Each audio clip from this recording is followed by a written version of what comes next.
was a great advert for British boxing. I'm waiting for Paul to come in as well. Fabulous crowd, atmosphere, and I think what we've got to come next year out of all these fellas. You know, they've all done tremendously well. You know, I'm sure you've got some questions, so feel free to ask. James, how did you find your fight? How did I find it? Yeah. Pretty easy.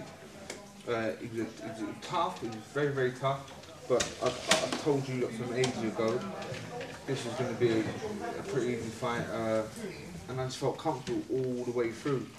I had a great camp, I was super fit, and I could have done 15 rounds tonight. It was nice, I felt good. So it went to the sort of plan you thought? Yeah, just went to the plan. To be honest, I weren't too sure how Paul was going to come out and fight. But we had everything covered, and I think I got the right. Oh, most definitely. I'm going to have to look back, but Jim and Terry and that says, yeah, it was the best performance. We'll find that shit anywhere else, mate. All the fucking hard for stuff like that.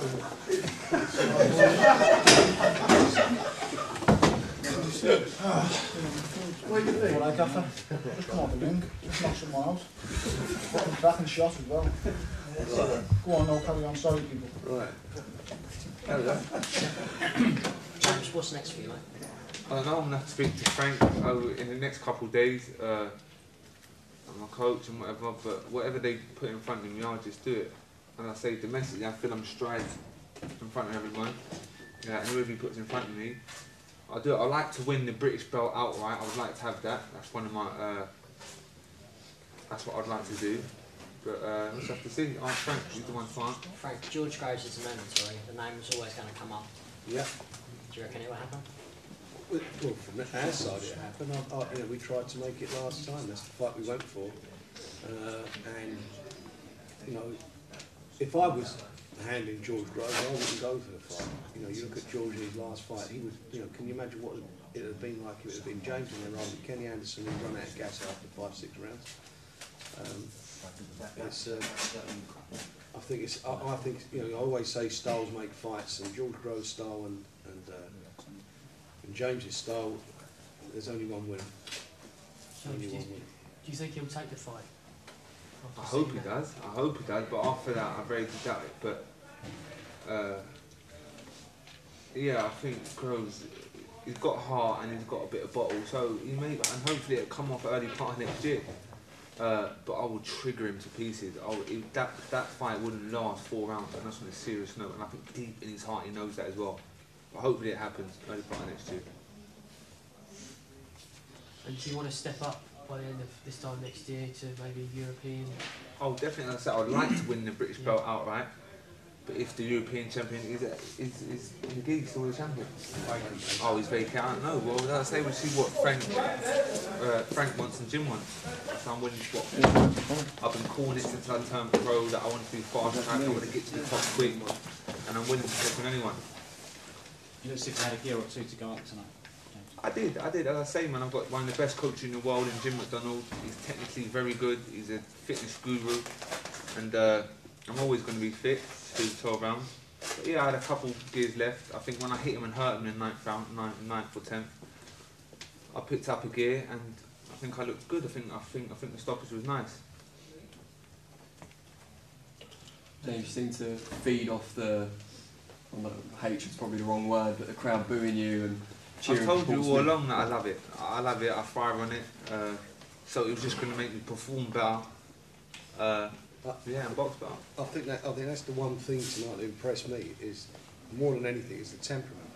You know, I always felt the skills were there, but when you're going into the other guy's backyard, it was in Paul's. You know, I think 95% of the crowd were behind Paul, and when you can do that and you know, show that confidence and show that ability in your 9th fight, that's what you've got to bear in mind. It's his 9th fight. That is some achievement, I think. Do you think his debut played a part in that, Frank? No, I don't think so. Cause I think all that stuff I think that got so, you know, out of proportion to what it was. That was a few guys in the crowd, and in the way, and it's sort of gone from sounding like the whole venue were booing it, weren't it? It was a section of the crowd, and we all know why, because he beat the Irish guy in the, you know, in one of the rounds in the Olympics, and that was the situation. And again, you know, he went the next fight into Ireland. We took it to Ireland. Same thing there, and he won the crowd over completely. He's a precocious and a special talent. There's no doubt about it. You know, I felt when when he turned pro, I always felt that he was going to be a star. And I know a lot of people didn't fancy him as a pro.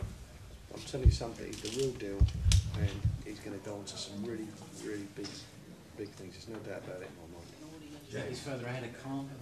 I think it's further ahead than you know. You've got to look at what level you're fighting at in your ninth fight and what weight division. I mean, you know, super middleweight division is our premier divisions, aren't they?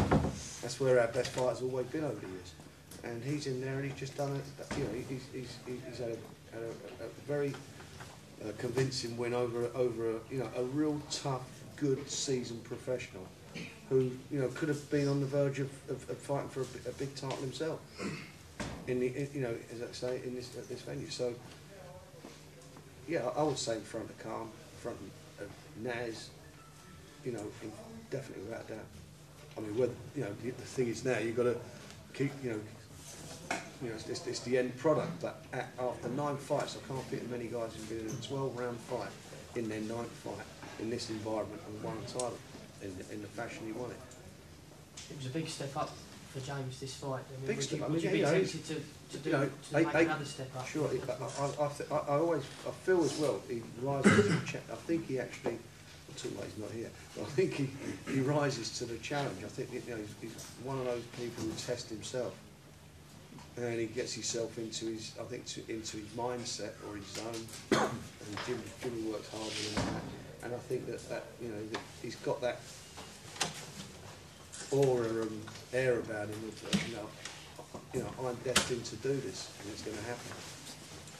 James, you say you'd like to keep the long-tail belt without weight. What do you think there's 3 strong enough challenges out there to keep you on your progress? Well, you've got Ugly Kid, you've got, I don't know, do people want to see him against Quigley and Dodson would you or like to Anderson? Step that direction, or, at the moment you just seem to be going up and up and up, so I'd like to do you win feel it like that's bought a little bit? I would like to say I'd like to win it outright, but whatever, Frank, we're going to have to have a chat in the next week or two. McGee, beautiful, another one. It's just a shame that he ain't got the European title. That could have been a great fight. I say, man, whatever Frank puts in front of me, I just have to do and deal with. But I'm willing to box anyway. There was a little bit of afters with Smith after the first couple of rounds, and a little bit with the crowd as well. That sort of thing doesn't put you off your focus, though, does it? No. Sort of interacting with it. Jim and that gets a bit annoyed with me when I do that, like I'm losing my concentration. But apart from that, no, I'm keep focused. Yeah. Maybe you sort of try and eradicate that as you go on. Yeah. Was there a point in the fight, James, where you realised it was a bit easier than you previously thought? Because you obviously came in for it was going to be your toughest fight. Cool. And it wasn't my toughest fight. But I'm not mean to be beginning, but go back to levels, and I thought I'm levels above these domestic fighters, which Paul was heading towards the world title. So do I take his ranking now? I don't know what. I'm not too sure how is it going to work. Do I take his ranking? We don't need at this stage. We don't need to worry about rankings. Oh, okay. Well, we'll do that down the road. all right. Well, I don't know. As I say, man, whoever you put in front of me, I'm willing to fight whoever. Next to the other glass, Frank. Right, Nathan. I think I feel sorry for Nathan. He changed the opponent 2 days before. It was 2.5 days before. Different style, totally different style. And we all we say how it is. He's had much better nights than that. But it reminded me a bit about. It reminded me when Joe comes up and the Bari Select. Yeah. What's that guy's name? The Bari Select. It reminded me a bit about. It reminded me in a way like that. Joe. We know it's there. We know what's. But it just seemed to be a bit. I think he had a downer on himself, to be quite honest. And what's got the lesson out of this is it's 100% focus in the gym. That's how it is. There's no shortcuts. And you know, I have, like the same James, I've got tremendous faith in Nathan. I think Nathan's a fabulous father, and you know, we've got to see the outcome now of the unification, see where that goes, who wins that, and then he'll be ready to go.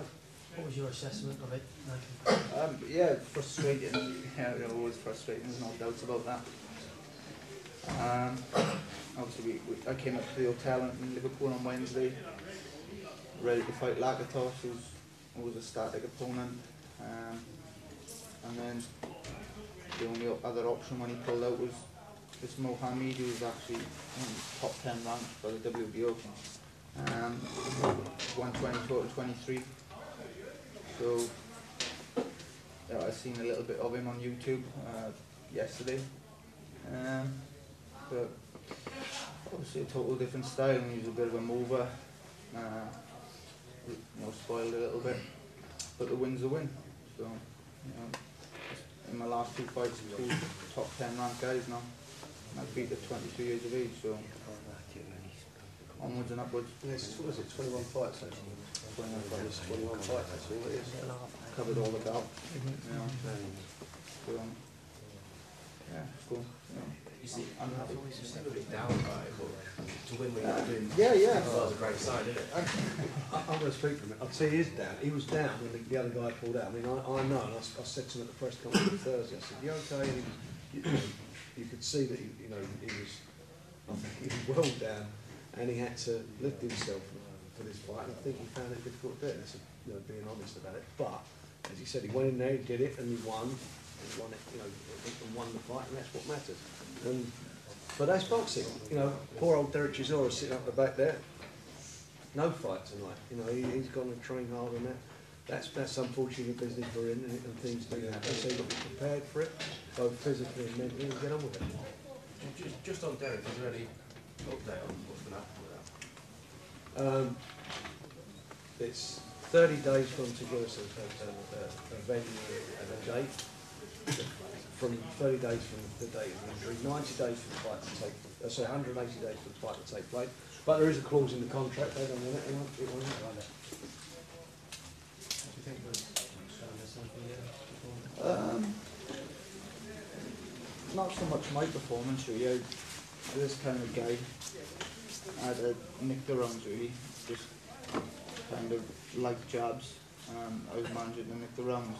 I started going in with the shots, and he was so slippery, he'd make you miss. So I thought that was a waste, you know, if I was putting punches together. Yeah. Yeah, you're trying to force things, and he was just making you miss his experience. So I just had to, you know, maybe a little bit boring and frustrating as it was, I just had to nick the rounds with getting the jab and the odd right hand. So done the job. That's the way you got to win sometimes. Man, it's a hard fight for you tonight. No, what makes you say that? Nah, this is just makeup. I'm auditioning for Rocky. Yeah, it become a hard fight. You know, I was going to pull out of the fight maybe Monday, Tuesday, Wednesday this week. I had a bit of a lot of a chest infection, but it got gradually better as the week went on, and we just, you know, we let to see how it play out, and you know, I thought I'd be okay with it. You know, and James spoke about having gears. You know, that's exactly what I didn't have. You know, when I hurt him in the third or fourth, whatever round it was, I think he kind of got caught with a good body shot, a few good headshots.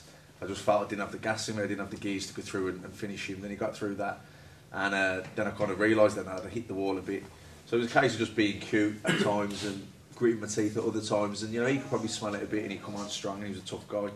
But yeah, it was a tough fight. But you know, it was a tough fight with a clear win, and you know, it was a good. I think it was a good fight for the punters. Not so much from my eyes, but it was a good fight. And like I say, I'm in a great position. Yeah. Get this out of the way, and we're moving on. What's next? We're going to, well, it's virtual, he's going to have, I think, he's had a Christmas break, and then we'll have a sit down in the new year. But you know, I'm quite confident that Matt fight for the world title. I want to get it the early part of next year. That will definitely happen. And whilst we're waiting here, you know, he'll have other fights. What I don't want to happen is he gets stale, because it's hard. It's hard, you know, for fighters. Some guys, and I'm going to have the problem with Kell's sitting there now, and we're going, you know, it's going to be maybe a similar situation where you know, you can't force the issue. You can't force a world title fight to take place. So therefore, what do? You sit on your arse and wait, or you keep yourself active and busy. And as I say, we've got a similar situation because he's number one, but with the WBO. Mandatory is Pacquiao. Pacquiao's not going to vacate at the moment, and no one's going to force him to vacate. He's the sort of guy who earns $20 to $25 million purses, and the sanction fees, so that comes to a lot of money. So no one's going to strip him of his title. So the situation is that hopefully we'll give up the title, and then Kell will then fight for the title, and we'll make it happen. The same as what I'm going to do with that. Just have the faith, and we just keep pushing forward. And when you sitting here now, we've got number one in the world, interim champion, you know, British champion. He's up there, Matt, in a position where he's about to fight the world title. Mr. Excitement, Commonwealth, he's got to learn to duck now and then. But Number 26 in the Commonwealth as well as 4 world champions. Big heart, you know. I mean, it's fantastic young talent. And you think, think of all the other kids on the card, all those youngsters. There's some of those kids tonight. I mean, you look at them; they're also stars in making. So, you know, end of the year, boxing's in a fantastic, healthy shape. You know, I've had 30 years of this, and I mean it, I can't recall having such a bunch of young fighters all ready to go. And I think the next couple of years are going to be great for the game. Great for the British. James, when we look at February, March, that sort of time? Yeah, I think everybody's going to get their Christmas off, and then hopefully at the end of February, March, I'm looking to put together a big show in late February, early March, and most of the guys going. And I'm putting together something. If I can get this off the ground in the new year, it will be huge. It'll be one of the biggest shows I've ever been involved in. And we're working on that, so fingers crossed it happens. That's the same one that we're talking about. Yeah, and then all these guys all fight on the same card. No idea about In the UK. Easy night's work for you tonight, Kel? Yeah, you know, I just did everything right, obviously, in training. I know that you were like Nathan, a switcher opponent at the last minute. The kids in our gym, they you know what Ingles style's like. So I had every angle covered. And just, yeah, we're an easy night's work, you know. I was sharp, accurate, got rid of him. Pixie's punch is so well tonight. I mean, that was the thing about it. It's how you win fights as well when you want it fabulously. I suppose it helps when you've been sparring a bloke who's 6'7" or something. I know, yeah. Frustrations out on Richard Towers, yeah. They're all different sides of the kids in gym, so we have a laugh and we get the hard work when it's needed to be done.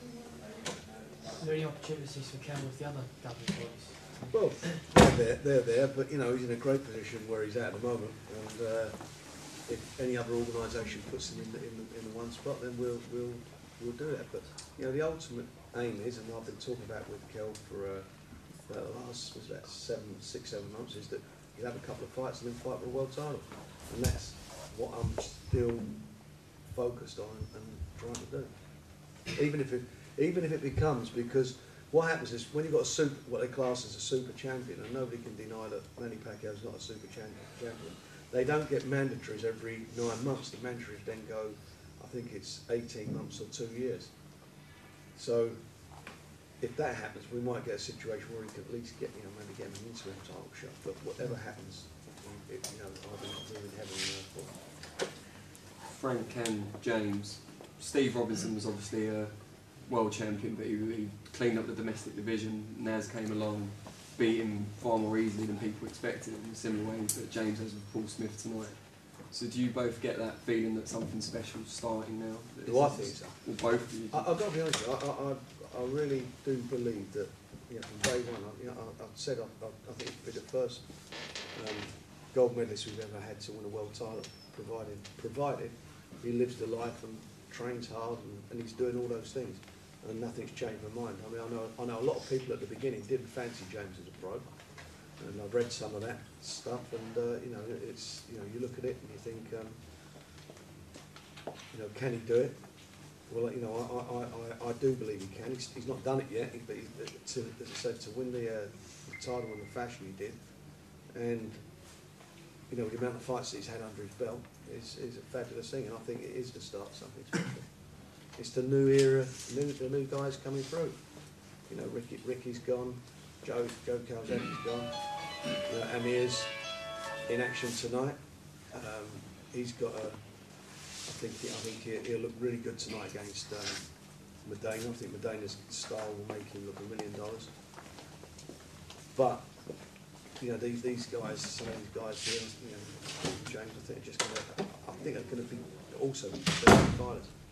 You know, we do so well as a nation as far as boxing is concerned, and sometimes it's so disappointing. And I'm not referring to you know, you guys, because you're fabulous. How you all get behind us and help us sell shows and publicise the fights. But it's such a shame that, you know, as I said before, the BBC doesn't cover fights. Yes, it's funded by license payers. You know, it comes from public money.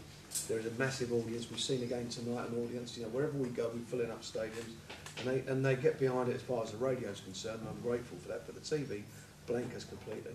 And I get on my old soapbox. And I honestly, any boxer that gets invited to go to the sports personality of the year should boycott it. Should not go because they've got no respect for you, because they're not interested in covering the fights.